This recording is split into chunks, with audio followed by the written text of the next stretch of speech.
My name is Burnam. I'm a state representative, but more importantly, I was director of the Dallas Peace Center for a dozen years, and I'm gathered with friends today to talk about this anniversary. Many people are not aware of the situation that has been going on in Gitmo since the beginning of the war on terrorism, but since 2001, many individuals, including people as young as age 14 and as old as age 89, have been detained, frequently we think illegally, frequently inappropriate in many ways. 55 prisoners have been cleared but are still at Gitmo. The Human Rights First report of fall of 2012 reports that there have been as many as 779 detainees.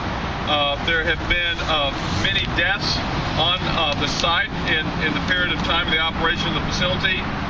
There are currently 166 detainees. And for those of you that don't have a heart, don't care that much about civil rights, I want to talk about the cost of what's going on there. The yearly cost to U.S. taxpayers to hold an individual there instead of a federal prison is $800,000. It costs a lot to operate this facility, so it's not even fiscally responsible to continue to do so.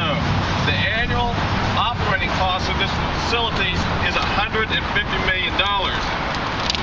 The Supreme Court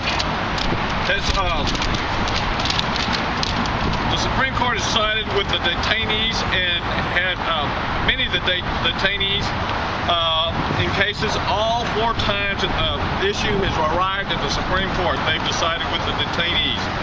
The federal prison system holds 355 people convicted of terrorism-related charges. None of them have escaped.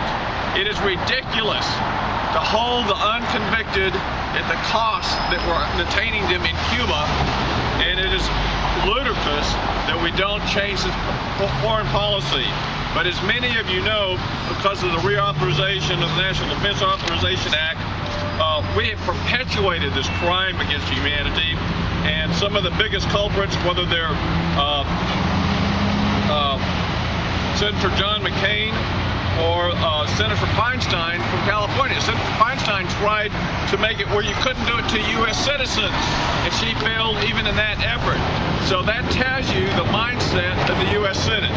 It's time to change. It's time to repeal this portion of the NDAA, and it's time to release these prisoners or actually hold them in a trial instead of holding them as detainees. My name's Trish Major. I'm a former employee at the Dallas Peace Center. Now I'm a church secretary, and I want to talk to you about a human element of Guantanamo. That human being is Jamal Amizian, and he is a man who was born in Algeria. He got a college education. He escaped. He fled Algeria legally when the violence erupted in Algeria. He fled to Austria with a visa. He became a chef. He worked in a well-known gourmet restaurant in Austria. And when the xenophobic anti-immigrant fever was big in Europe, he was denied a permanent visa to Austria. So he once again immigrated legally to Canada. In Canada, he stayed for 5 years, was a regular citizen of Canada, and could not get his visa renewed. Because of that, and because of the tension that was going on in Europe, the only place that he could find to immigrate was to Afghanistan. Then when the United States started bombing Afghanistan in 2001, he escaped and went to Pakistan, where he was picked up for a bounty and sent to Guantanamo. This man speaks 3 languages. He speaks English, French, and German, I believe. And he could do well in any European or North American country. He has been one of the people who has been been classified as non-dangerous. He is cleared to go from Guantanamo, but that happened about 4 years ago, and he has yet to get out of that place. He has been in Guantanamo since 2002. He was one of the people that we saw in the pictures of the men kneeling with their heads bowed in cages. We have been told that he is not dangerous, and yet he is still a prisoner. We call on President Obama to recognize this man and the 86 other people in Guantanamo who have been cleared to go, and yet they cannot leave. This almost seems like a ridiculous dream. What is the name of your organization?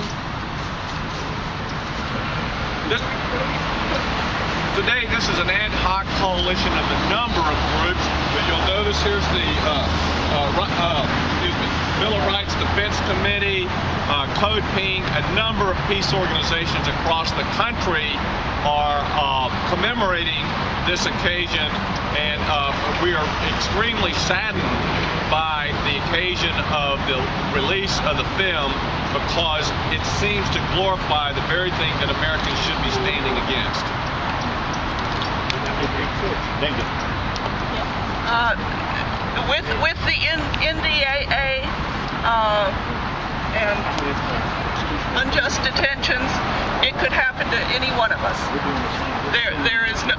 There is a legal recourse to hold any one of us prisoner, just as Jamal Amizian has been held with no reason. Thank you. Hi, my name is Hadi Jawad, and I'll be speaking on behalf of the Bill of Rights Defense Committee. I'm also a former member of the Dallas Peace Center. I would like to humanize the story by telling you about another man. This came in the news just recently, within 2 weeks of today. The body of a young man in his early 40s. His name was Abdul Farhan Abdul Latif, was returned to his parents in Yemen. The U.S. military claimed first that he died because of suicide. Then they said he died of pneumonia. Then they said he died of suicide. Then they said he died of pneumonia. And finally, when the body was returned to his parents in Yemen 2 weeks ago, on December 15th, about a month ago, on December 15th, they said that it was indeed suicide. The father wanted to do an autopsy in Yemen, but he refused to accept the body because the eyes had been removed and all the organs were gone. The body was in an advanced state of decay. The man wanted to know what had happened to his boy. This is a sad tragedy that we are witnessing in Guantanamo. The U.S. military is now claiming that the man committed suicide by smuggling medication into his cell. A high-profile detainee in a high-profile military jail, 24-hour monitoring of his cell, and they're telling us that this man was able to smuggle medication into his cell. I would like to make an appeal to President Obama. President Obama, we would like to remind you that torture is wrong, it's immoral, it's unconstitutional, it's universally illegal, and has proven harmful to U.S. national security, and also urge you to promote transparency as you have repeatedly promised. The extensive report approved in December 2012 by the Senate Select Committee on Intelligence could inform the public about an area of persisting secrecy and escalating controversy. We urge you to immediately declassify the report and enable its unredacted release to the public and the press. Your pledge to promote transparency requires no less. So do domestic and international law, which impose an affirmative obligation to investigate all credible reports of torture and pursue prosecution of all culprits, whatever their position or rank. So far, your administration has dramatically failed their responsibility, choosing political expediency over the rule of law. In your second term, your administration could address the failure by supporting efforts to promote transparency and accountability, starting by declassifying the Senate Intelligence Committee's report in order to enable its vital release to the public. With mass incarceration subjecting millions of Americans to new Jim Crow racial caste system, the impunity with which architects of torture flaunt their position makes a mockery of our criminal justice system. Prosecution of only the powerless and impunity for the powerful represents a flagrant double standard that ultimately encourages disrespect and disdain for the law. We eagerly look forward to reading the Senate's findings and to thanking your administration for helping make your rhetoric a reality. Thank you. Okay, well, we're here today because not only is it the 11th anniversary of the opening of Guantanamo, the prison at Guantanamo, but also it's the official opening nationwide of the new film Zero Dark 30. And there's a lot of buzz about it and Oscar buzz. I have seen the movie. And it's my belief, and it's also the belief of several senators, that the movie gives the impression that the use of torture led to the capture of Osama Bin Laden. But it in fact did not, and I'll read you a little thing here. Zero Dark 30 is a work of fiction that depicts graphic acts of torture. The movie's implication that the use of torture produced critical intelligence is false. In particular, the clues that were essential to the hunt for Osama Bin Laden were obtained through humane methods. Torture, in fact, produced false leads that wasted valuable time and staffing. And Senators Feinstein and Carl Levin of the Senate Armed Services Committee said the CIA did not first learn about the existence of the Osama Bin Laden courier from detainees subjected to coercive interrogation techniques, nor did the agency discover the courier's identity from detainees subjected to coercive techniques. Other senators and representatives have said the same things, and I did see the movie. About the first third is about torture, but you know, if they're saying it's objective, it led to the capture, but why is the first third of the movie about torture? Because it's not true that it led to Osama Bin Laden's capture. So I hope when everybody sees the movie, they'll watch it with an objective eye. Thank you.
Blue.